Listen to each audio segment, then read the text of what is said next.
આ દુનિયામાં બધું ભૂલી જાજો. મારા યુવાનોને પ્રાર્થના કરવી છે, ભૂલવી પડે તો તમારી જાતને ભૂલી જાજો, પણ જન્મ દેનાર મા બાપને ક્યારેય ન ભૂલશો. આજે ચોક્કસપણે કહીશ કે આ દુનિયામાં બીજું કોઈ રાજી થયું કે ન થયું, આ સમાજમાં, આ કથા મંડપમાં કોઈ રાજી થયું કે ન થયું એની મને ખબર નથી, પણ અંતરિક્ષમાં આજે રતિલાલ ભાઈનો આત્મા એટલો પ્રસન્ન થયો હશે સાહેબ કે આજ મારા દીકરાઓએ મારી પાછળ આજ કથા બેસાડી છે.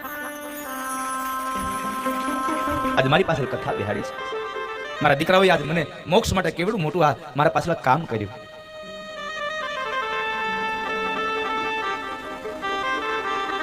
આજે એક માની પણ છાતી ગજગજ ફૂલતી હશે કે મારા દીકરાઓએ એના બાપની પાછળ કેટલી કમાણી કરી.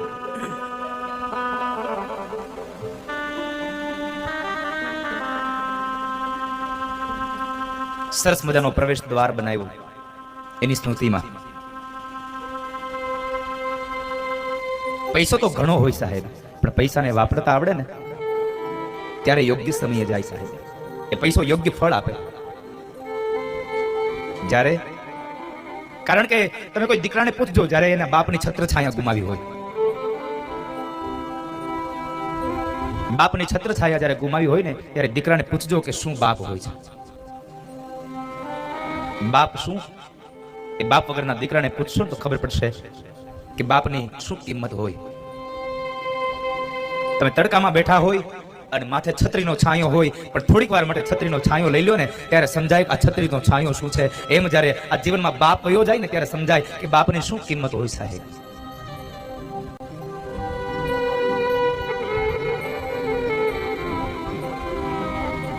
આજે ખૂબ પ્રસન્ન થયા છે એ આત્મા. આજ ગજગજની છાતી ફૂલતી છે. મારા દીકરાઓએ મારી પાછળ આજ કથા કરી.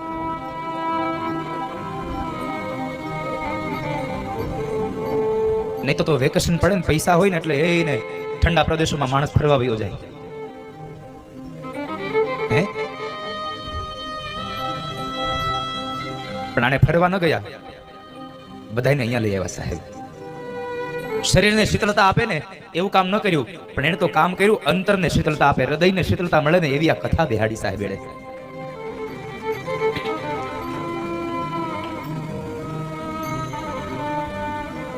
આ દુનિયામાં બધું મળે છે, પણ એક મા બાપનો પ્રેમ દુનિયામાં ક્યાંય નથી મળતો સાહેબ. દુનિયામાં બધું મળે છે, પણ મા બાપનો પ્રેમ ન મળે ક્યાંય. એટલે તો કહેવું પડે બીજા બધા મરજો પણ માં કોઈની મરશો. માં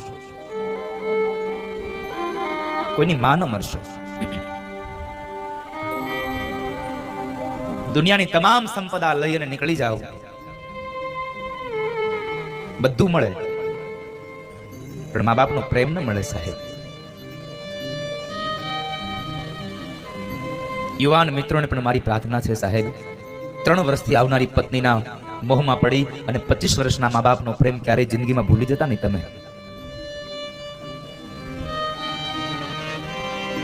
મા બાપ છે, કદાચ જૂની રૂઢીના હોય તો કદાચ બોલે ન સાંભળી લેવાનું સાહેબ. પણ સાથે સાથે મારે આજે વડીલોને પણ પ્રાર્થના કરવી છે કે હે વડીલો, સમયના અંદાજે, સમયને અનુરૂપ તમે પણ થોડીક સમયની સાથે ચાલતા શીખજો. કારણ અત્યારના યુવાનો છે, કદાચ એ સમયમાં ચાલતા હોય તો એ સમયમાં તમે એને રોકટોક ન કરશો, બહુ એની જિંદગી જીવવા દેજો બાપ.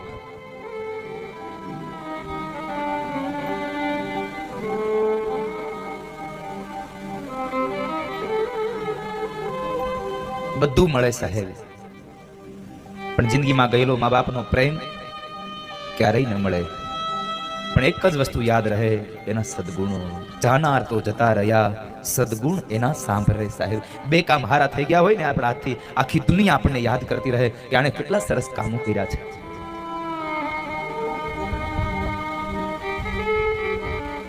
લક્ષ્મી ગયેલી સાંપડે, પણ મા બાપ ગયેલો જીવ પાછો ન આવે સાહેબ. અને પુનિત મહારાજ અંતિમ પંક્તિમાં લખે છે, ધન ખર્ચતા મળશે બધું, પણ માતા પિતા મળશે નહીં. ધન ખર્ચતા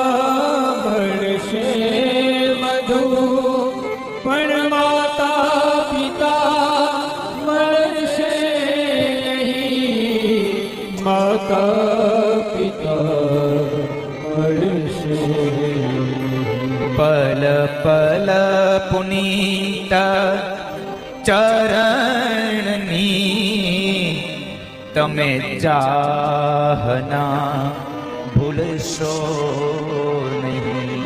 પલ પલ પુનીત ચરણની તમે ચાહના ભૂલશો નહીં. મા બાપને ભૂલશો નહીં.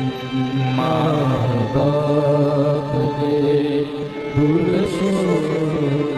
મા બાપની સેવા કરશો ને તો તમે તો સુખી થશો, પણ તમારા સંતાનો પણ ખૂબ સુખી થશે સાહેબ. કારણ એનું જાગતું ઉદાહરણ તમારી સામે બેઠું છે.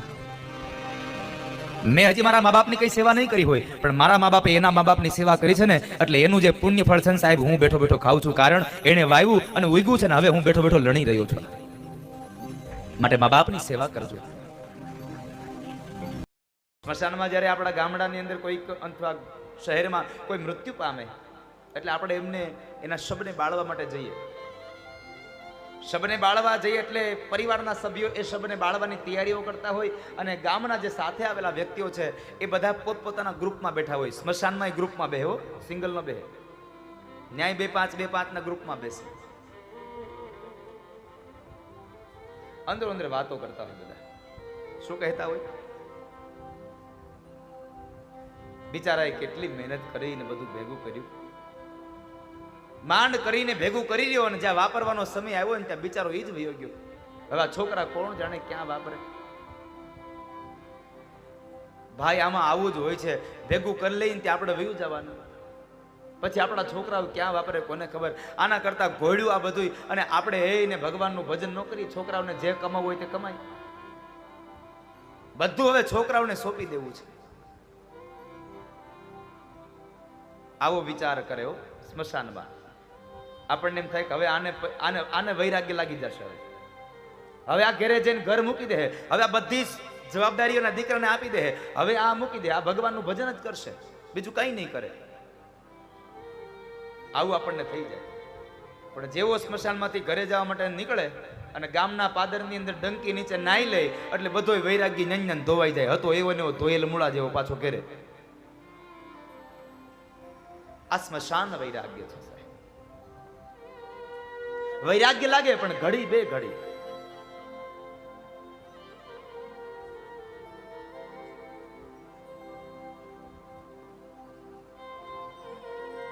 વૈરાગ્ય લગાડવો હોય તો જિંદગીમાં એ વૈરાગ્ય એવો હોવો જોઈએ કે જે વસ્તુને તમે વૈરાગ્ય માટે થઈ, જે વસ્તુનો ત્યાગ કર્યો છે, એ વસ્તુ તમને જિંદગીભર યાદ ન હોવી જોઈએ. પછી છોડ્યા પછી એ દુનિયામાં એ તમને ફરી પાછી તમારી નજર સમક્ષ શું, પણ અજાગૃત મનમાં પણ તમને યાદ ન હોવી જોઈએ.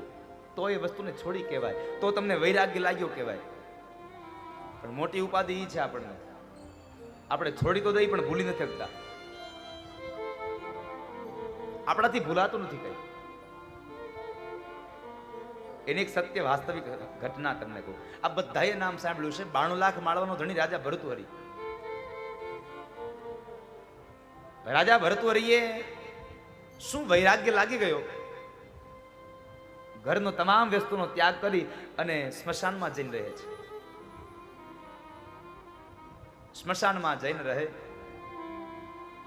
અને એ સમયે એને એક વળી પાછો એક નિયમ રાખ્યો કે ગામની અંદર કોઈ માણસનું મૃત્યુ થાય અને એ માણસને જ્યારે બાળવા માટે આવે ત્યારે સાથે પેલું ખીચડી અને પાણીનો એક ઘડો લાવે. જ્યારે કોઈનું મૃત્યુ થાય ત્યારે મારે જમવું અને પાણી પીવું, બાકીના સમયમાં મારે સાવ ઉપવાસ કરવાના, ન ભૂખ, ન મારે ભોજન લેવાનું, ન મારે જલપાન કરવાનું. આવું ત્યાગી માણસ બની ગયું. વિચાર કરો, 92 લાખ માળવાનો ધણી આ બધી સંપદા છોડી અને સ્મશાનમાં રહે છે. કેટલો વૈરાગ્ય, કેટલો ત્યાગી માણસ.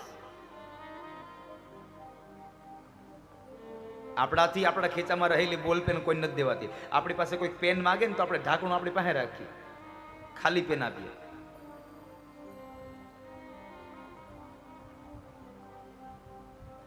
આ તો 92 લાખ માળવાનો ધણી રાજા ભરતુહરી છે. બધું છોડી દીધું, મહાત્યાગી બન્યો. એમાં એક વખતના સમયે સંધ્યાનો કાળ થયો એટલે ભગવાન શિવ અને ભવાની બે વિચરણ કરતા કરતા નીકળ્યા છે. અને એ સમય બરાબર ભવાની જોઈ ગયા કે આ તો 92 લાખ માળવાનો ધણી રાજા ભરતુહરી છે. ભગવાન શિવને કહે છે, પ્રભુ જુઓ તો ખરા માણસ કેટલો ત્યાગી માણસ છે. 92 લાખ માળવાનો ધણી આ બધું છોડી અને અંતે પોતે સ્મશાનમાં રહ્યો. એને આશ્રમ પણ ન બનાવરાયો. ન કે એની આટલી સંપદા છે, સારો આશ્રમ ન બનાવી લે. એને આશ્રમ ન બનાવ્યો બાપુ, બધું છોડી જતો રહ્યો. અને વળી પાછો કેટલો ત્યાગી માણસ.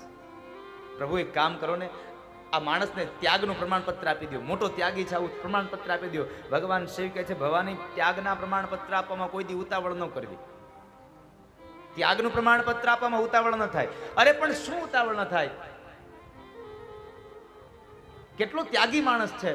પણ આમે હા, તમે કોઈ દી મારી વાતમાં હા પાડી ખરી? તો આજ તમે હા પાડો. અને તમે જેથી મારી વાતમાં હા પાડશો ને તેથી આકાશમાં સૂર્ય ઉગશે નહીં, ફાંડ ઉપાડીને આવશે. અહીંથી ચાલુ થાય બાંધવાનું.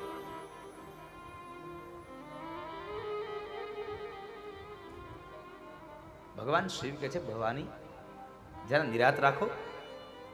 આમ ત્યાગના પ્રમાણપત્રો આટલી ઉતાવળથી ન દઈ દેવાય કોઈને, ન દઈ દેવાય કોઈને.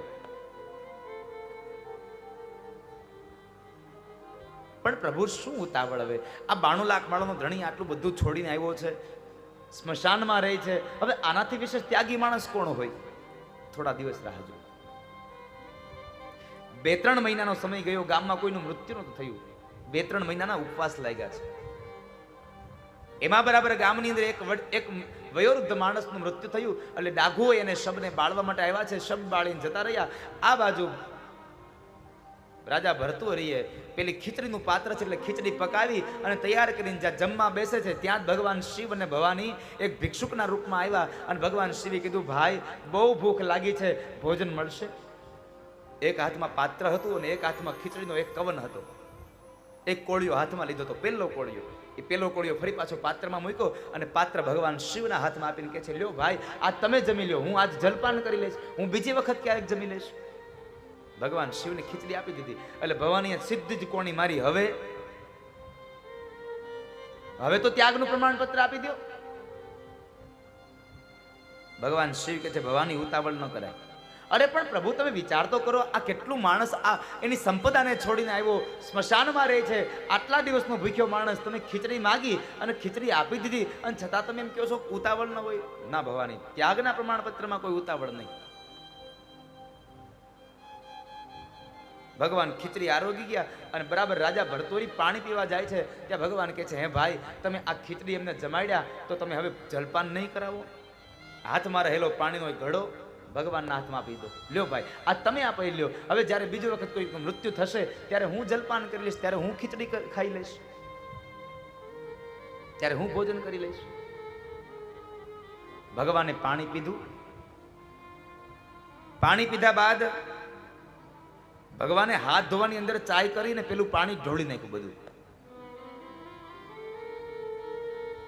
પાણી બધું ઢોળી નાખ્યું. એટલે ભવાનીએ સીધું ત્રાસી નજરે જોયું કે હવે શું કરવાનું છે? હવે તો ત્યાગનું પ્રમાણપત્ર આપી દેવાનું છે ને. ભગવાન શિવ કહે છે, ના ભવાની, ઉતાવળ ન હોય. અરે પણ પ્રભુ શું ઉતાવળ ન હોય? ખીચડી માગી તો ખીચડી આપી દીધી. આટલા મહિનાઓનો તરસો માણસ, તમે પાણી માંગ્યું તો પાણી આપી દીધું, છતાં તમે એમ કહો છો કે ઉતાવળ ન હોય. હવે શું છે?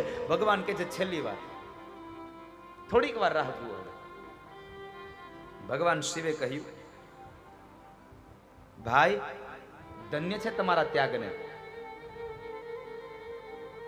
ધન્ય છે તમારા ત્યાગને કે તમે અમે ખીચડી માંગી તો તમે ખીચડી આપી દીધી, અમે જલપાન માંગ્યું તો તમે જળ આપી દીધું.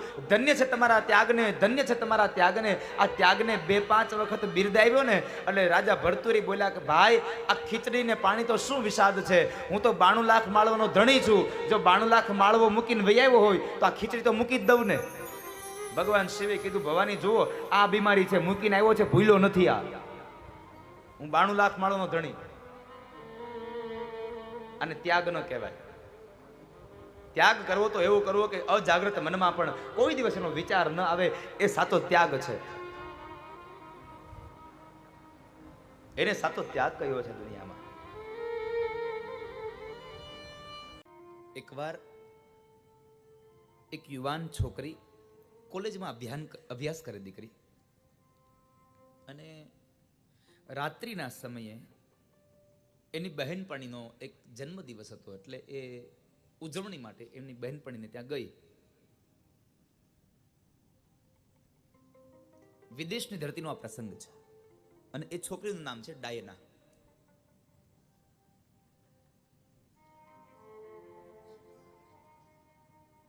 આ કથાને તમે સત્ય સમજો તોય ભલે અને કાલ્પનિક સમજો તોય ભલે, પ્રાર્થના કરો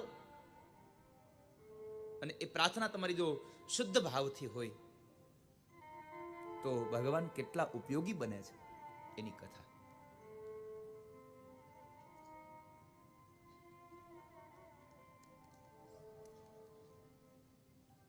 રાત્રિના 12, 12:30, 1:45 વાગ્યાનો સમય.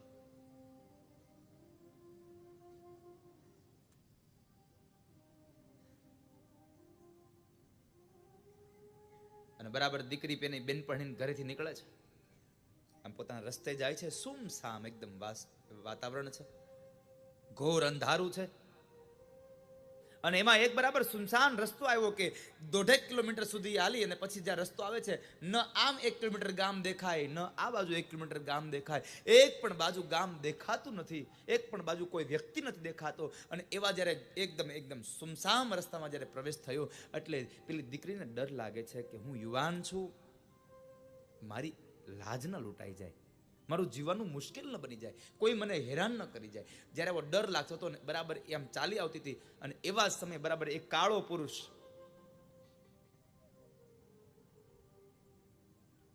સાડા 5-6 ફૂટની હાઈટ હતી, બોડીમાં અલમસ્ત હતો, અને આમ અદબવાળી ઊભો છે, મોટી મોટી એની આંખો.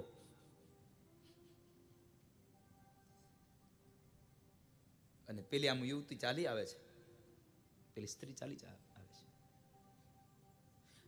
આ કાળો પુરુષ એના ઉપર નજર નાખીને બેઠો છે, અને પેલી દીકરી જ્યાં બરાબર આ કાળા પુરુષને જોઈ ગઈ અને હાફળી ફાફળી થઈ ગઈ. હો, ખૂબ ભયભીત થઈ ગઈ, ડર લાગ્યો, કપાળમાં પરસેવાના બિંદ છૂટી ગયા. અને વાતે સાચી છે, રાતના 1 વાગે અને એક કાળો પુરુષ આમ ઉભો હોય હામો.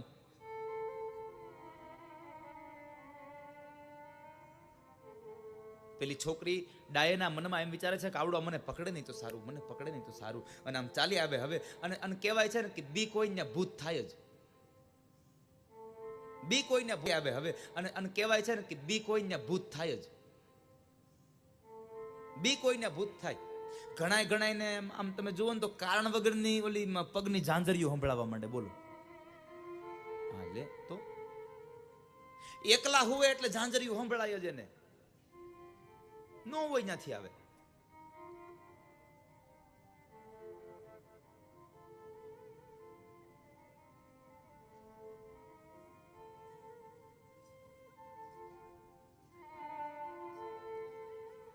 બરાબર ડર હતો કે મને કોઈ માર્ગમાં રોકે નહીં તો સારું, મને કોઈ રોકે નહીં તો સારું. અને એવા જ ક્ષણે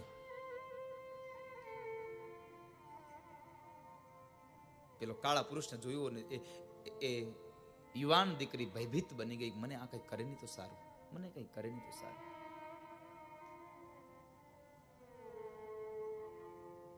અને જેમ જેમ નજીક આવે તેમ પરસેવાથી મંડી આમ રેપઝેપ થવા. હો, પણ આમ પેલો કાળો પુરુષ એની તરફ નજર નાખીને ઉભો છે, અને પેલી દીકરી આમ ચાલી ગઈ.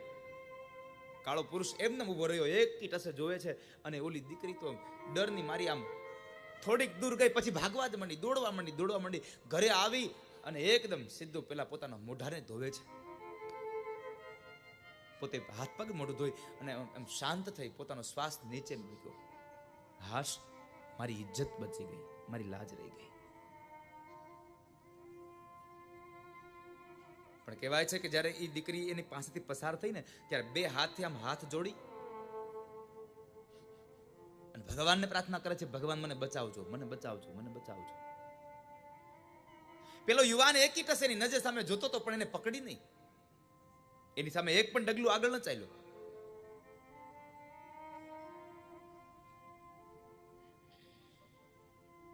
પાણી પી પોતાનો શ્વાસ નીચે બેઠો એટલે પોતે સૂઈ ગઈ.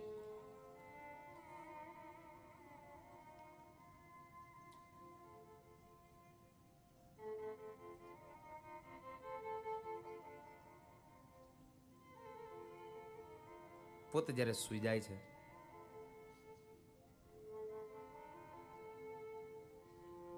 સવારમાં વહેલી ઉઠે છે અને પોતાનું કામ કરે. પછી પોતે જ્યારે ડ્રોઈંગ રૂમમાં બેસે છે એ સમયે એક ટીપાઈ ઉપર, એક ટેબલ ઉપર એક સમાચાર પત્ર છે. સમાચાર પત્રને વાંચવા બેસે તો એ સમાચાર પત્રમાં પહેલા જ પાના ઉપર હેડિંગ લાઈનમાં હતું કે રાત્રિના 1 વાગે આ જગ્યાએ એક યુવાન દીકરીની 4 વ્યક્તિઓએ ઇજ્જત લૂંટી છે, લાજ લૂંટી છે. એમાંના 3 વ્યક્તિઓ પકડાઈ ગયા છે, પણ એક વ્યક્તિને પકડવા માટે થઈ, એક વ્યક્તિ જે શંકાસ્પદ છે એની ઓળખ માટે પોલીસે પોતાની કાર્યવાહી હાથમાં લીધી છે. આ છોકરીની આંખો ફાટી ગઈ કે હું 12:45 ત્યાંથી નીકળી અને મારા પછીના 15-20 મિનિટના સમયે આ પ્રસંગ, તો હું આવી ગઈ, મને કઈ ન કર્યું. પોલીસ એને પકડવામાં જ્યારે હાથમાં એ પોતાની કાર્યવાહી લઈને નીકળે છે એવા સમાચાર વાંચ્યા એટલે આ દીકરીને એમ થયું કે લાવ હું જાઉં, કદાચ હું પેલા ગુનેગારને પકડવા માટે મદદ કરી શકું. એટલે પોલીસ પાસે આવીને પોલીસને કહે છે કે સાહેબ આ જે પ્રસંગ બન્યો ને આના પહેલા 15 મિનિટે હું એ જ માર્ગ ઉપર નીકળી હતી. એટલે પોલીસ ઇન્સ્પેક્ટર કહ્યું કે ત્યાં કોઈ હતું ખરું? તો કહે છે હા, એક યુવાન હતો. તો અમે એક શંકાસ્પદ વ્યક્તિને પકડ્યો છે, તું એને જોઈને ઓળખીશ કે આ હતો કે નહીં? હા સાહેબ, મને બતાવો કોણ છે. બરાબર એને લોકઅપમાં લઈ જાય, દેખાડે છે તો કહે સાહેબ હા આ જ હતો, હું ત્યાંથી નીકળી ત્યારે આ ઉભો હતો, મારી સામે એકી ટસે જોતો હતો. પોલીસ વાળા કહે છે કે ભાઈ તારો ગુનો હવે સાબિત થઈ ગયો છે, તારું છૂટવું હવે મુશ્કેલ છે. આટલું થયા પછી પેલી યુવાન દીકરી એમ કહે છે સાહેબ મારે આને એક પ્રશ્ન કરવો છે. આ પ્રસંગની પહેલા હું 15 મિનિટે નથી નીકળી અને હું એકલી હતી, ત્યારે આ માણસ પણ ત્યાં હતો, તો એને મને શું કામ જવા દીધી, મને કેમ ન બોલાવી? મને સમજાતું નથી કારણ મને કેમ ન બોલાવી? પેલો લોકઅપમાં અંદર ઉભેલો કાળો પુરુષ કહે છે સાહેબ આ છોકરી ખોટું બોલે છે. નહીં સાહેબ હું સાચું કહું છું, હું 15 મિનિટ પહેલા ત્યાંથી નીકળી હતી ને આને મને ન બોલાવી. સાહેબ આ નીકળી હતી પણ એ એમ કહે છે હું એકલી હતી. ના, મારી નજર સામેથી નીકળી હતી, એકલી નહોતી સાહેબ, એની બે બાજુ એક એક પુરુષો ચાલ્યા જતા હતા. હવે એની આરે પુરુષ હોય અને હું એકલો તો એને કેમ બોલાવું? પછી એની સાથેના 2 પુરુષો ચાલ્યા જતા હતા. આ શબ્દ સાંભળ્યા પેલી યુવાન દીકરીની આંખમાંથી દડ દડ અશ્રુના બિંદ વહી ગયા કે મારી સાથે કોઈ પુરુષ. અને ત્યારે એને ખબર પડી કે મેં કરેલી પ્રાર્થના તો એ ભગવાને કોઈ પુરુષના રૂપની અંદર આવીને મારી એ પ્રાર્થના સાંભળીને મારી લાજ બચાવી છે, મારી ઇજ્જત બચાવી.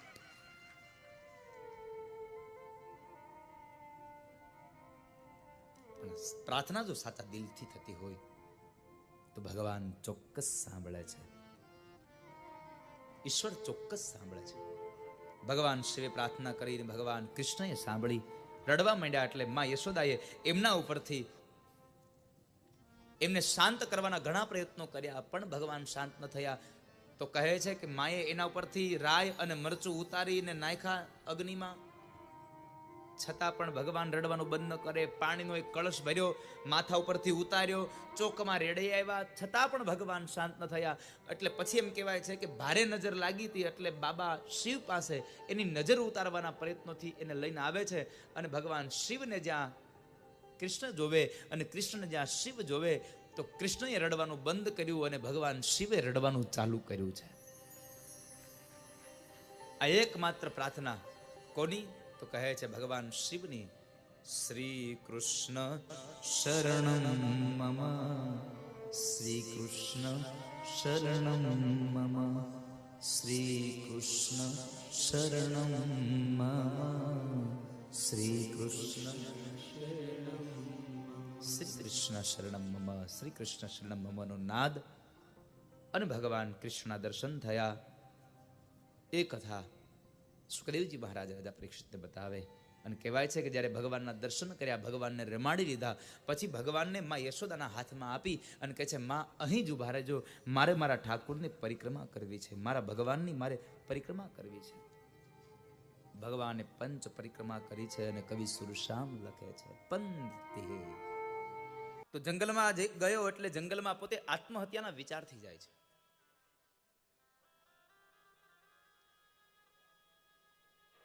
એણે નક્કી કર્યું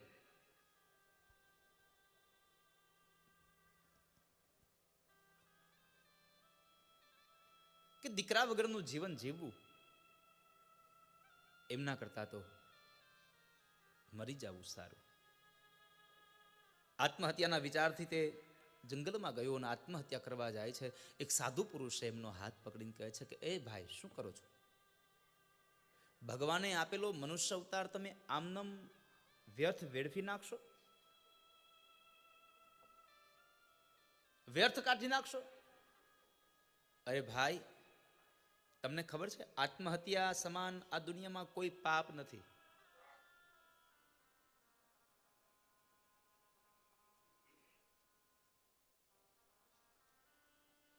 આત્મહત્યા સમો નહીં દૂજો પાપ. આ દુનિયામાં આત્મહત્યા તો બહુ મોટું પાપ છે. શા માટે? શું થયું તમને? અને તમે જુઓ આ સંસારમાં થોડી કે કંઈક આમ મુશ્કેલી આવે એટલે માણસ સીધો જ બસ એ નિર્ણય ઉપર પહોંચી જાય.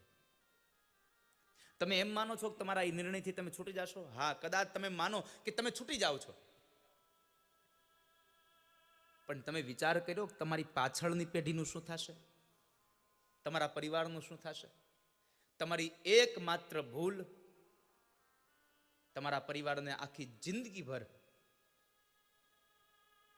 કોઈના મેણા સાંભળવા પડે છે.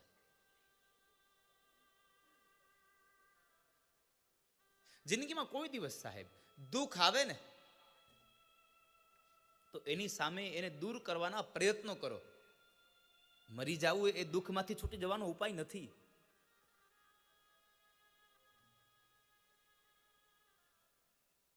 આત્મહત્યાના વિચાર ન કરશો. આપ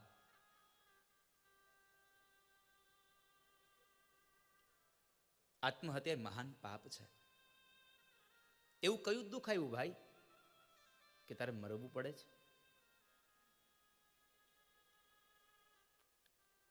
મહારાજ, મારે ત્યાં દીકરો નથી. પેલા મહાત્માજી કહે છે, અરે ભલા માણસ, તારી ઘરે દીકરો નથી એટલી વાતને લઈને તું મરવા આવ્યો? તમે કોણ છો? તો કહે છે, હું બ્રાહ્મણ છું જ્ઞાતિએ અને મારું નામ આત્મદેવ છે. અરે ભૂદેવ, દીકરો નથી એ તો ભગવાનની કૃપા સમજો. હવે આ સંન્યાસીને કોણ સમજાવે કે દીકરો નથી એટલે તો મરવા આવ્યો છે? આ સંન્યાસીને કોણ સમજાવે કે દીકરો નથી એટલે તો મરવા આવ્યો છે? અને એને એવું સંભળાવો કે દીકરો નથી, ભગવાનની કૃપા. આત્મદેવ બ્રાહ્મણના આમ ચહેરો લાલ થયો. મહાત્માજી, તમે રહ્યા સંન્યાસી અને અમે રહ્યા સંસારી.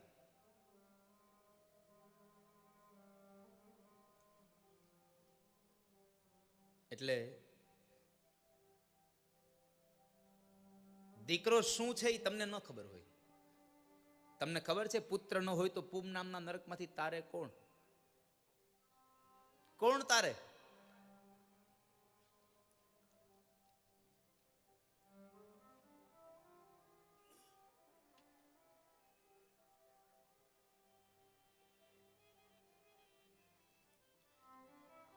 શ્રાદ્ધ ક્રિયા ન કરે તો મોક્ષ કેમ મળે? મહાત્માજી કહે છે, અરે ભાઈ, દીકરાઓ તમારી પાછળ પિંડદાન કરશે અને તમને મુક્તિ મળી જાય એવી અપેક્ષા હું કામ રાખો છો? શું કામ તમે અપેક્ષા કરો છો આવી? અને તમારી પાછળ દીકરાઓ પિંડદાન કરશે કે નહીં કરે એની ખાતરી કઈ તમને? અને હવે તો આવ્યું છે જીવતું જગતિયું. જીવતા હોય ત્યાં જ બાપાને કહી દે કે હવે તમે મરી ગયા છો, આ તમારી પાછળ થઈ ગયું બધું.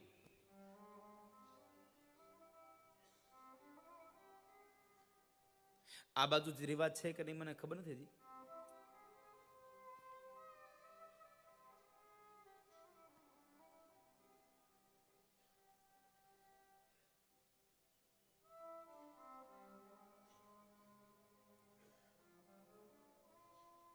પણ મહાપુરુષ એમ કહે છે કે દીકરો તમારા મૃત્યુ પછી લોટના લાડવા બનાવી બનાવી પિંડ બનાવી બનાવી અને પાણીમાં પધરાવે અને મુક્તિ મળે એવી આશા રાખવા કરતા ભગવાને તમને પંચમહાભૂતનો આ પિંડ આપ્યો છે ને, તો તમે તમારી જાતે જ આ મહાપિંડનું દાન ભગવાનના ચરણારવિંદમાં કરીને તમે જાજો, પછી દીકરાના પિંડદાનની તમને જરૂર નહીં રહેવાલા. તમે તમારી જાતે પિંડદાન કરો. પણ આપણે તો પારકી આશા પર બેઠા હોય, દીકરો મારું પિંડદાન કરશે. પારકી આશા સદા નિરાશા. બીજાની આશા કરશો તો સદા નિરાશ રહેશો. તમે તમારી જાતે કરો. અને આ દુનિયાનો એક નિયમ છે કે જાતે એ તારી સાથે. તમારું કરેલું સત્કર્મ તમારી હારે આવશે, તમારું કરેલું દુષ્કર્મ પણ તમારી સાથે જ આવશે. તમારે ભોગવવું પડશે. એમાં કોઈ પણ પ્રકારનો લેશ માત્ર સંશય નથી. ભોગવવું જ પડશે.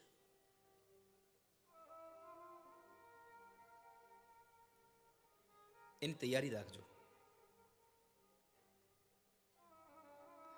અરે મહારાજ, તમને સંન્યાસીને શું ખબર પડે દીકરો એટલે શું? પુત્ર વગરનું સુખ શું મળે? સાધુએ કહ્યું, આ દુનિયામાં ક્યાં સુખ છે? સંન્યાસે સર્વથા સુખમ. ભાગવત એમ કહે છે, આ દુનિયામાં જો સુખ હોય તો સંન્યાસમાં છે. બાકી તો માણસ કર્મને લઈને સુખ પામે, કર્મને લઈને દુઃખ પામે. પણ સંન્યાસમાં જે સુખ છે એવું સુખ ક્યાંય નથી. સંન્યાસીને ઉપાધિ હું? હે મહારાજ, એ બાપા, કાંઈ ઉપાધિ ખરી આપણે? પૂછો બાબાને. કાંઈ ઉપાધિ નહીં. અને આપણે તો કેટલી ઉપાધિ. છોકરાને પરણાવવાની ઉપાધિ, વળી પાછા એ છોકરાઓને હારા ધંધે ચડાવવાની ઉપાધિ, આપણો ધંધો હરખો હાલે એની ઉપાધિ, ગવઢિયાઓની સેવા કરવાની એની ઉપાધિ, આપણી સેવા આપણો છોકરો ની વહુ કરશે કે નહીં એની મોટી ઉપાધિ. કેટલી ઉપાધિ. એક જાતની ઉપાધિ થોડી છે. એટલે કહ્યું છે તમે સંસાર વાસનાને છોડો.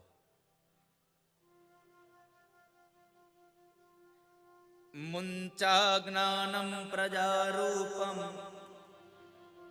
બલિષ્ઠા કર્મણો ગતિઃ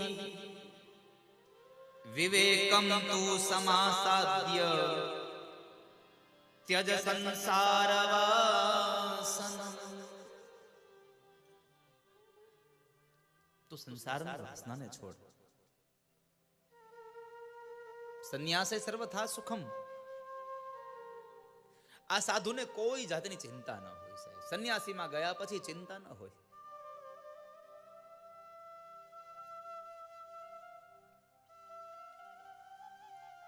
કોઈ જાતનું દુઃખ ન હોય. સંન્યાસે સર્વથા સુખમ. બહુ સમજાયો પણ એ ન સમજો. આમ તો કહેવાય છે કે લાતો કે ભૂત બાતો છે નહીં માનતે. એને ગમે તેમ સમજાવું ન સમજે.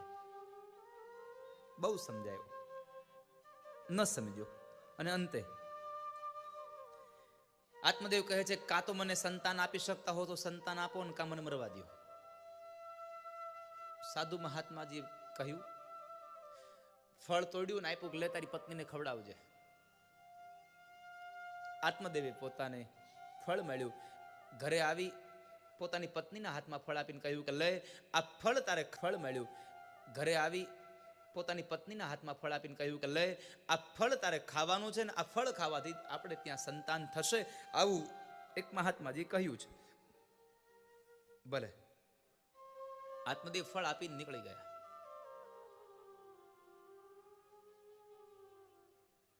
ફળ આપીને નીકળી ગયા. ધૂંધુલીએ વિચાર કર્યો કે આ ફળ ખાવ કે ન ખાવ. એની બેન બાજુમાં બેઠી છે. એની હારે વાત કરે છે કે આ ફળ ખાઈશ તો હું ગર્ભવતી બનીશ, મારા ઉદરમાંથી બાળકને જન્મ આપવાનો, પ્રસૂતાની વેદના વેઠવાની, બાળક હશે મારા પેટમાં તો નહીં કાંઈ ખવાય, નહીં કાંઈ પીવાય, નહીં ક્યાંય અવાય, નહીં કાંઈ જવાય. ન કરવાના વિચારો, આ ધૂંધુલી એટલે આપણી બુદ્ધિ ન કરવાના વિચારો કરે છે.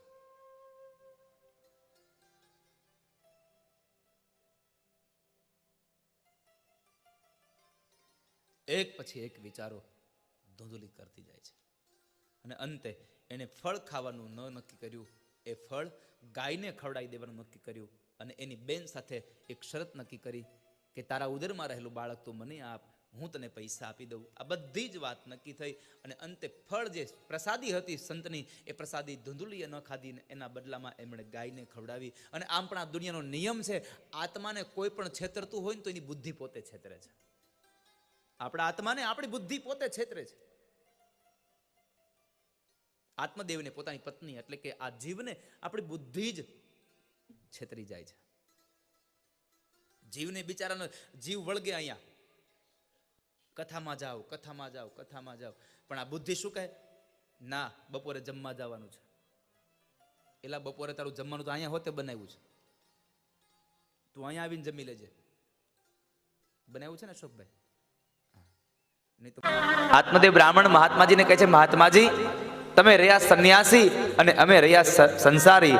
સંન્યાસીને ખબર ન પડે દીકરો શું, બાળકોની જરૂરિયાત તમને ન ખબર પડે. દીકરો ન હોય તો પૂમનાના નરકમાંથી તારે કોણ? મહાત્માજી કહે છે, ભાઈ તમારે ઘરે દીકરો નથી એ ભગવાનની કૃપા. એટલા માટે કહું છું કે તમે જરાક સંસારમાં જઈને જોઈ આવો. જે મા બાપને દીકરાઓ નથી એ મા બાપ પણ રડે છે, અને જે મા બાપને 4-4 દીકરાઓ છે ને એ માથે ઓઢીને રડે છે. કારણ જેને નથી એની પાછળ રડે છે, અને જેને છે એ સાચવતા નથી એટલે રડે છે. તમે સંસારમાં જઈને જોઈ આવો તો ખબર પડશે કે દીકરાઓ નથી એ ભગવાનની કૃપા છે. મહારાજ દીકરો ન હોય તો પૂમનામના નરકમાંથી તારે કોણ? દીકરો ન હોય તો પિંડદાન કરે કોણ? અને પિંડદાન ન થાય તો મુક્તિ ક્યાંથી મળે? વાત પણ સાચી છે. દીકરો ન હોય તો પૂમનામના નરકમાંથી તારે કોણ?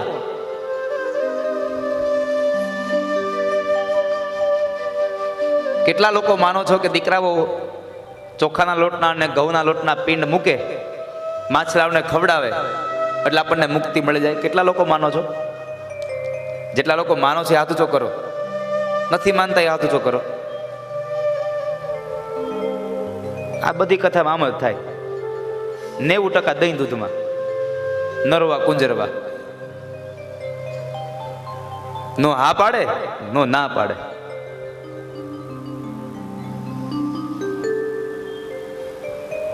દીકરાઓ પિંડદાન કરશે કે નહીં કરે, સવારમાં જ વાત કરી હતી કે દીકરાઓ પિંડદાન કરશે કે નહીં કરે એની કોઈ ખાતરી નથી. કારણ કે સમય પરિવર્તિત થવા લાગ્યો છે. પહેલાના સમયમાં આપણો રિવાજ હતો, આપણું શાસ્ત્ર એમ કહે છે કે જ્યારે કોઈ માણસનું મૃત્યુ થાય ત્યારે 12મા દિવસે એની ઉત્તર ક્રિયા કરાતી. કેટલામા દિવસે? અને આપણે પહેલાના રિવાજ હતો ને કે 12 દિવસ સુધી આપણે પાથરણા પાથરીને બેસતા રહેતા. 12 દિવસ સુધી બેસતા. આજે 1 દિવસનું થઈ ગયું બેસણું, અને એ વળી પાછું 2 કલાકનું. 2 કલાકમાં આવ્યા ગયા. 12 દિવસમાંથી ભલે બેસણું 1 દિવસનું કર્યું, પણ આપણા સમયમાં હતું કે પેલા વખતમાં એ આપણે ક્રિયાઓ 12મે દિવસે જ કરતા. ત્યારબાદ સમય પરિવર્તિત થયો. 12મેથી ધીમે ધીમે 9મે આવ્યા. અમારે ઘરે પ્રસંગ આવે છે ને એટલે થોડુંક ટૂંકાવી નાખીએ. 9મેથી માણસો 7મે આવ્યા. 7મેથી આજ 5મા દિવસે મીંડ્યા છે ઉત્તર ક્રિયાઓ કરવા. 12મા દિવસની ઉત્તર ક્રિયા આજ 5મે દિવસે કરે છે. હવે વિચાર કરો, જો 12મેથી 5મે આવ્યા તો 20 વર્ષ જશે, એટલે 5મેથી બંધ થતા વાર નહીં લાગે. અને 20 વર્ષ પછી આપણું મૃત્યુ થશે એટલે આપણા છોકરાઓ, આપણા સંતાનો આપણી પાછળ પિંડદાન નહીં કરે તો મુક્તિ ક્યાં મેળવવા જશો? ક્યાં પિંડદાન કરવા જશો? ભાગવત એમ કહે છે કે દીકરાઓ ઘઉંના લોટના કે ચોખાના લોટના પિંડદાન કરે કે ન કરે એની આશા ન રાખો. ભગવાને તમને પંચમહાભૂતનો પિંડ આપ્યો છે, સ્વયં તમે ભગવાનને અર્પણ કરીને જાઓ અહીંથી. ભગવાને આ મહાપિંડ આપ્યો છે. આ સ્વયં તમારી જાતે પિંડદાન કરીને જાઓ, તમારું સર્વસ્વ ભગવાનને સમર્પિત કરીને જાઓ. પછી દીકરાઓ પિંડદાન કરે કે ન કરે એની કોઈ પરવા ન કરો. જીવતા હોય ત્યારે પાણી પાય નહીં અને પછી મરી ગયા પછી મોઢું ખોલી ખોલીને ગંગાજળ રેડે, શું ફેર પડે એમાં? ખૂણામાં ખાટલો નાખીને બેઠેલી માને ક્યારેય કોઈ દિવસ થાળી લઈને જમવા આપે નહીં, અને માં મરી જાય, બાપ મરી જાય એટલે પાછળ પછી ગાંઠિયાના અને ગુંદીના તગારા ભરી ભરીને કૂતરાઓને ખવડાવે, શું ફેર પડે નથી સાહેબ?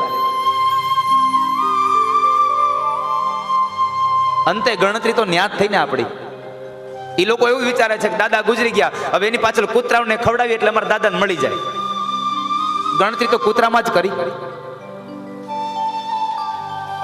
એની આશાઓ ન રાખશો તમે. એ કદાચ ગાંઠિયા કૂતરાઓને ખવડાવે કે ન ખવડાવે એની કોઈ ચિંતા ન કરો. તમારી જાતે જ ગાંઠિયા ખવડાવીને જાવ ને સાહેબ, તમારી જાતે જ પુણ્ય કરીને જાઓ. અને આપણો કહેવત પણ છે કે હાથે ઈ સાથે. તમારી હાથે કરેલું દાન પુણ્ય તમારી સાથે આવશે. દીકરાઓ કરશે તમારી હારે આવે કે નહીં આવે કઈ ખબર છે ભાઈ?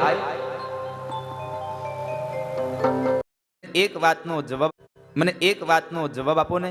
આ જગતમાં માણસ સુખી થાય છે, માણસ દુખી થાય છે, તો સુખ અને દુઃખ ક્યાંથી મળે છે? કેવી રીતે મળે છે?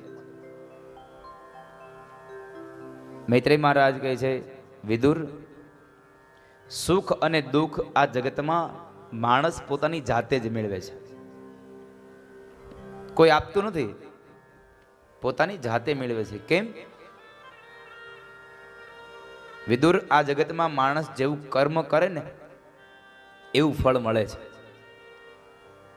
માટે જો સારું કર્મ કરશો તો સારું ફળ મળશે, તો સુખી થશો. ખરાબ કર્મ કરશો તો દુખી થશો. સુખી થવું કે દુખી થવું એ માણસના હાથમાં છે.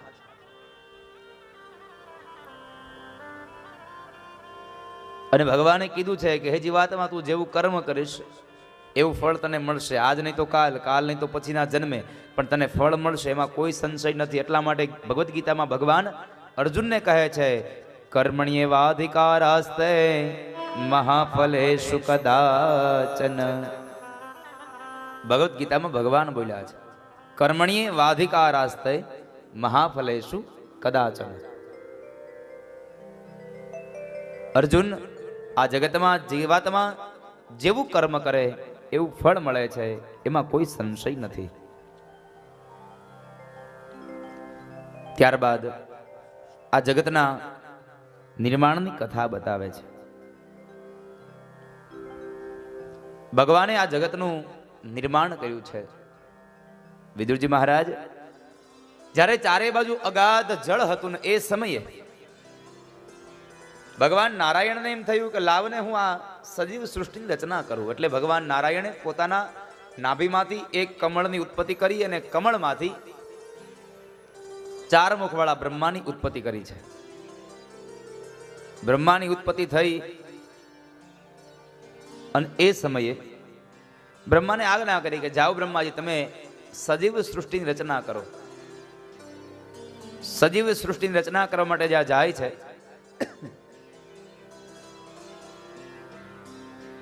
જળચરોની રચના કરી, પાણીમાં રહેવા વાળા જીવાત્માઓની રચના બ્રહ્માજીએ કરી.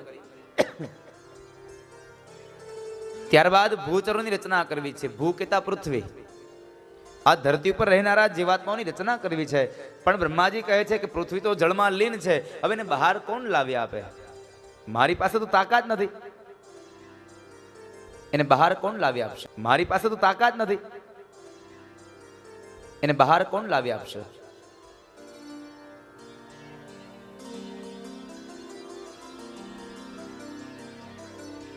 એટલે એને ભગવાન નારાયણની પ્રાર્થના કરી. ભગવાન નારાયણ પ્રસન્ન થયા. બ્રહ્માને કહે છે, બ્રહ્મા, તમે મારી આજ્ઞા પ્રમાણે કાર્ય કર્યું કે નહીં? બ્રહ્મા કહે છે, ભગવાન, મેં જળચરોની રચના કરી છે, પણ મારે ભૂચરોની રચના કરવી છે. પણ ધરતી તો જળમાં લીન છે, હું એને બહાર લાવી શકું છું નહીં. માટે આપ કૃપા કરો, પેલા એ ધરતીને બહાર લાવી આપો. જો આપ ધરતીને બહાર લાવી આપશો તો આપની આજ્ઞા મુજબ હું આ સજીવ સૃષ્ટિની રચના કરીશ.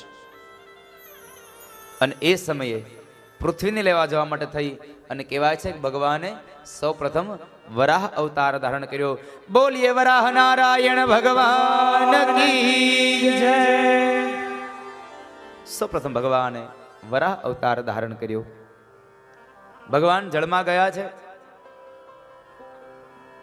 એ જળમાં જઈ અને જે પૃથ્વી છે એ પૃથ્વીને પોતાના દાઢ વડે ખેંચી લાવે છે અને બરાબર જે હજી મધ્યમાં પહોંચ્યા ત્યાં એ સમય બરાબર એક રાક્ષસ આવ્યો, હિરણાક્ષ નામનો રાક્ષસ.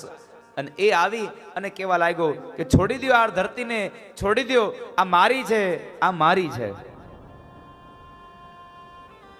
ભગવાન કહે છે હજી આને બહાર લઈ નથી ગયો ત્યાં તો મીંડા કેવા મારી છે, મારી છે. અને આપણે એ જ કરીએ છીએ ને અહીંયા. જેને જેને ખેતી હશે, ખેતર હશે, શું કહેશે? આ શેડે ઉભા રહ્યો, સામે શેડે સુધી દેખાય નહીં ત્યાં સુધી મારી. અહીંયા ઉભા રહ્યો, સામે જ્યાં સુધી દેખાય ત્યાં સુધી મારી છે. ભગવાન કહે છે આ ધરતી કોઈ એકની નથી, આ ધરતી સૌની માં છે, માટે આને ક્યારેય તમે ભોગવશો નહીં. અને આમ પણ આ ધરતી ક્યારેય કોઈની થઈ જ નથી, કારણ કે એ તો વિષ્ણુ પદગામીની લક્ષ્મી છે. ભગવાન વિષ્ણુના ચરણારવિંદમાં સેવા કરનારી લક્ષ્મી છે. તો લક્ષ્મી ક્યારેય આપણી થાય જ નહીં, કારણ કે 100 રૂપિયા નોટ આપણી પાસે આવે કેટલો સમય રહે આપણી પાસે? આજ આપણી પાસે, કાલ બીજા પાસે, ત્રીજા પાસે, એક માણસ પાસે રહી જ નહીં ક્યારેય. કારણ એ લક્ષ્મી આપણી નહીં, એ તો ભગવાન વિષ્ણુની છે. એટલા માટે લખાયું કે વિષ્ણુ પદગામીની. ભગવાન વિષ્ણુના પગની સેવા કરનારી જે લક્ષ્મી છે એ આપણી ઘરે આવે અને સ્થિર થાય, આવું આપણે માગીએ છીએ. વિષ્ણુ પદગામિની છે. આ ધરતી ક્યારેય આપણી થઈ નથી. આજ બાપના નામે હોય તો કાલ વારસા હકમાં દીકરાના નામે ચડી જાય, વળી એના દીકરાના નામે ચડી જાય. આજથી પ્રેમ આમ ફર્યા જ કરે. કોઈ દિવસ એક વ્યક્તિના નામે આ ધરતી રહી જ નથી, કારણ આ સૌની માં છે. ભગવાન નારાયણ કહે છે આને તમે ક્યારેય ભોગવશો નહીં. આ કોઈ એક માટે નથી.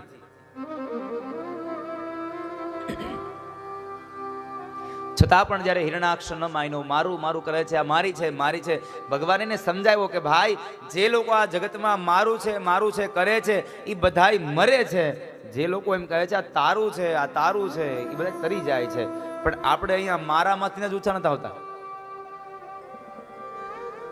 મારું મારું હૈયા, મારું મારું હુવાંગ, તારું મારું હૈયારું, એવું જ ને કઈક કહેવત છે ને? ના ના, એલા તારું મારું હૈયારું, મારું મારા બાપનું, આવી કઈક કહેવત છે.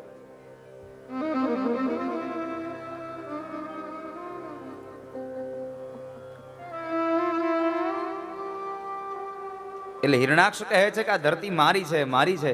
ભગવાને સમજાવ્યો, ન સમજ્યો અને અંતે ભગવાને એ હિરણાક્ષને માર્યો છે. હિરણાક્ષનો વધ કર્યો ભગવાન. જ્યારે વધ કર્યો, આ વાત સાંભળી અને વિદુરજી મહારાજે પ્રશ્ન કર્યો, બાપજી આ અસુર હતો કોણ? મૈત્રેય કહે છે આ અસુર દિતિનો પુત્ર હતો. વિદુર કહે છે આ દિતિનો પુત્ર, દિતિ તો દેવોની માતા છે, દૈત્યની માતા કેમ બન્યા? સાંભળ રાજા, એના માટેનો પ્રસંગ બન્યો છે. એક વખતના સમયે દિતિ અને કશ્યપ આ બેઉ જ્યારે બેઠા છે, એ સમયે બરાબર સંધ્યાનો કાળ છે અને સંધ્યાના કાળે દિતિના મનની અંદર કામ પ્રવેશ કર્યો. કામ પ્રવેશ થયો એટલે દિતિ પોતાના પતિ એવા કશ્યપ ઋષિને કહે છે કે ચાલો કામને ભોગવીએ. એ સમયે કશ્યપ ઋષિ ના પાડે છે કે દેવી આ સંધ્યાનો સમય છે અને સંધ્યાના સમયે કામને ભોગવાનો નહીં, ભગવાનના ભજન કરવાનો સમય છે. સંધ્યાનો કાળ એ ભગવાનના યજનનો કાળ છે, માટે તમે પરમાત્માનું સ્તવન કરો. સંધ્યાનો કાળ એ ભગવાનના યજનનો કાળ છે, માટે તમે પરમાત્માનું સ્તવન કરો. અને એટલે તો આપણે જુઓ, ગામડા હોય કે શહેર હોય, ગમે ત્યાં હોય, આરતી કેટલા વાગે થાય મંદિરમાં? સંધ્યા કાળે. સવારમાં પણ જ્યારે સૂર્ય ઉગતા હોય અને ચંદ્ર હજી આથમતો હોય, ન હોય અંધારું, ન હોય અંજવાળું, આવા સમયે આપણે ભગવાનની આરતી કરતા હોઈએ. અને સાંજે પણ આવા જ સમયે, ન હોય દિવસ, ન હોય રાત્રિ, સંધ્યાના કાળે ભગવાનની આરતી કરીએ. શું કામ? એને કારણ ત્યાં એક કારણ એ છે કે જ્યારે દિવસ ઉગતો હોય અને રાત્રિ જતી હોય, દિવસ આથમતો હોય અને રાત્રિ આવતી હોય, ત્યારે મનના દેવ ચંદ્રમા અને બુદ્ધિના દેવ સૂર્યનારાયણ આ બેવ એકદમ નિર્બળ બન્યા હોય. બાળક જન્મે ત્યારે એની અંદર બહુ તાકાત ન હોય અને માણસ વૃદ્ધ બની જાય ત્યારે એનામાં તાકાત ઓછી હોય. મનના દેવ ચંદ્રમા સાંજનો સમય થાય એટલે ઉદિત થતા હોય, હજી એ નાના હોય, અને આ બાજુ સૂર્ય અસ્ત તરફ જતા હોય એટલે બુદ્ધિના દેવ ભગવાન સૂર્ય એ વૃદ્ધ બન્યા હોય. આવી ભાવનાથી આપણે કહીએ છીએ કે સંધ્યાના કાળે ભગવાનનું યજન કરો, કારણ મન અને બુદ્ધિના દેવ બેવ નિર્બળ બન્યા છે, ખરાબ વિચારો ન આવે એટલા માટે સંધ્યા કાળે ભગવાનનું યજન કરો, પરમાત્માના નામનું સ્તવન કરો. પણ આપણે આખો દિવસ રામજી મંદિરે બેસીએ જ ગામના ચોરે, પણ જેવા સામે ચોકમાંથી પૂજારી બાપુને જોઈ જાય એટલે ઊભા થાય, હાલો હાલો હવે તો પૂજારી આવી ગયા.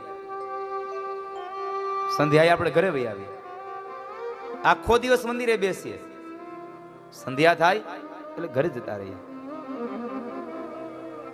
નહીં તો પહેલાનો સમય હતો કે જ્યારે સંધ્યા થાય ત્યારે લોકો ખેતરે ગયા હોય, વાડીએ ગયા હોય, ગમે ત્યાં ગયા હોય, ઘરે આવી હાથ પગ મોઢા ધોઈ સાફ થઈ અને એકદમ મંદિરે પહોંચી જાય. ગામના બધા લોકો મંદિરે હોય અને ત્યારે એક માણસ નગારું વગાડતો હોય, 2-5 માણસો ઝાલર વગાડતા હોય, કોઈ 2-5 માણસો ઘંટારો વગાડતા હોય અને શું ભગવાનની આરતી ગવાતી હતી. પણ આ બધી સંસ્કૃતિઓ લોપાઈ ગઈ હવે, કારણ કે માણસ પાસે સમય જ નથી રહ્યો. બધી સંસ્કૃતિઓ લોપાઈ ગઈ એટલે ઇલેક્ટ્રિક નગારાની શોધ થઈ. પહેલાના સમયમાં આખું મંદિર ભક્તોથી ભરેલું હતું અને અત્યારે તમે સાંજે દિયાથી જાઓ એટલે ભગવાન, ઘંટડી અને પૂજારી, આના સિવાય કોઈ ન હોય, કોઈ ન હોય. સાહેબ, આપણી કરુણા છે. આપણી સંસ્કૃતિ હંમેશા નાશની ઓર જતી જાય છે. માટે સંધ્યાના કાળે તમે ઈશ્વરનું યજન કરજો. મનના દેવ ચંદ્રમા અને બુદ્ધિના દેવ સૂર્યનારાયણ આ બેવ દુર્બળ બન્યા હોય છે. કશ્યપ ના પાડે છે, દેવી ન હોય. આ સંધ્યાનો સમય એ ભોગનો નહીં, ભજનનો છે. પણ દીતિ ન માન્યા, અંતે એને કામને ભોગવો. 4 પ્રકારના દોષ લાગ્યા. પહેલો દોષ સમયનો, કાળનો દોષ લાગ્યો. બીજો દોષ પોતાના મન ઉપરનો સંયમ ગુમાવ્યો. ત્રીજો દોષ એમણે પોતાના પતિની આજ્ઞાનું ઉલ્લંઘન કર્યું.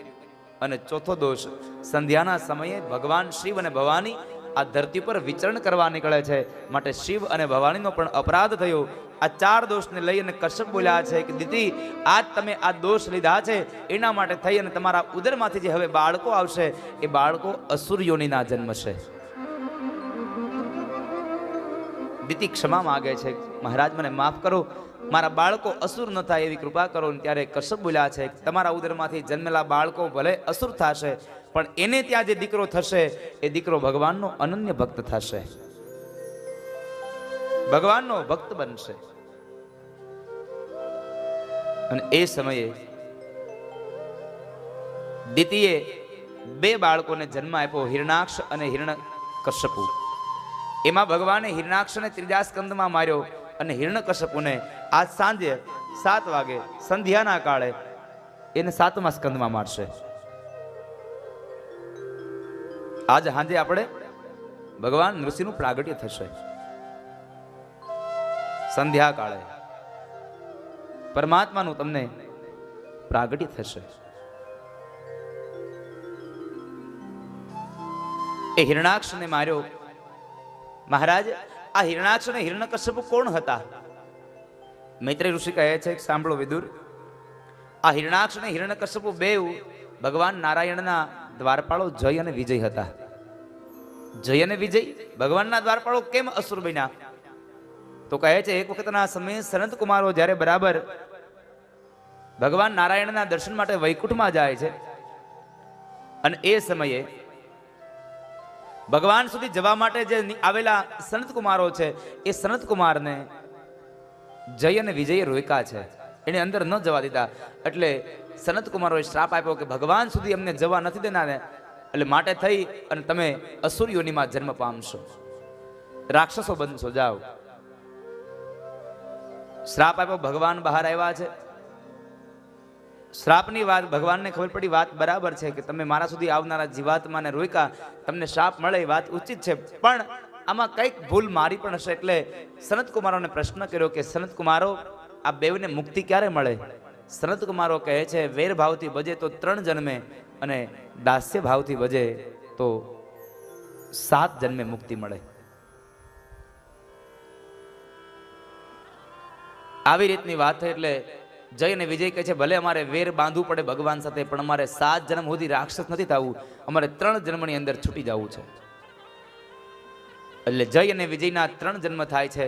પેલો જન્મ હિરણાક્ષ અને હિરણ્યકશપુ, બીજો જન્મ રાવણ અને કુંભકર્ણ, ત્રીજો જન્મ દ્વાપર યુગની અંદર શિશુપાલ અને દંતવક્ર. આ 3 જન્મ જય અને વિજયના. ભગવાન કહે છે, મારા દ્વારપાળોએ ભૂલ કરી તો આમાં મારી કંઈક ભૂલ હોય એટલા માટે થઈ અને મારા 4 જન્મ થશે. પેલો જન્મ ભગવાનનો વરાહ અવતાર થયો, હિરણાક્ષને માર્યો.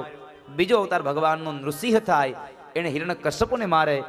ત્રીજો અવતાર ભગવાનનો રામ બન્યા, રાવણ અને કુંભકર્ણને મારે. અને ચોથા અવતારમાં ભગવાન કૃષ્ણ બન્યા, દંતવક્ર અને શિશુપાલને મારે છે. જય અને વિજયના 3 જન્મ, ભગવાનના 4 જન્મો. પછી શું થયું મહારાજ? હિરણાક્ષને એમણે માર્યો, એ વધ કર્યો. જય અને વિજય બે શ્રાપને લઈને આવ્યા. એ કથા બતાવી. ત્યાર પછી ભગવાન વરાહ અવતાર લઈ પૃથ્વી બહાર લાવ્યા. એણે શેષ નારાયણની 1000 ફેણા ઉપર આ પૃથ્વીને પ્રસ્થાપિત કરી. ત્યારબાદ દિશાઓની રચના કરી, દિક્પાલોની રચના કરી છે. દિક્પાલના મોઢાની અંદર એક એક ધરતીના છેડાને બાંધેલો એક એક તાર એના મોઢામાં રાખ્યો છે, જેથી કરી અને ધરતી એક બાજુ જતી ન રહે.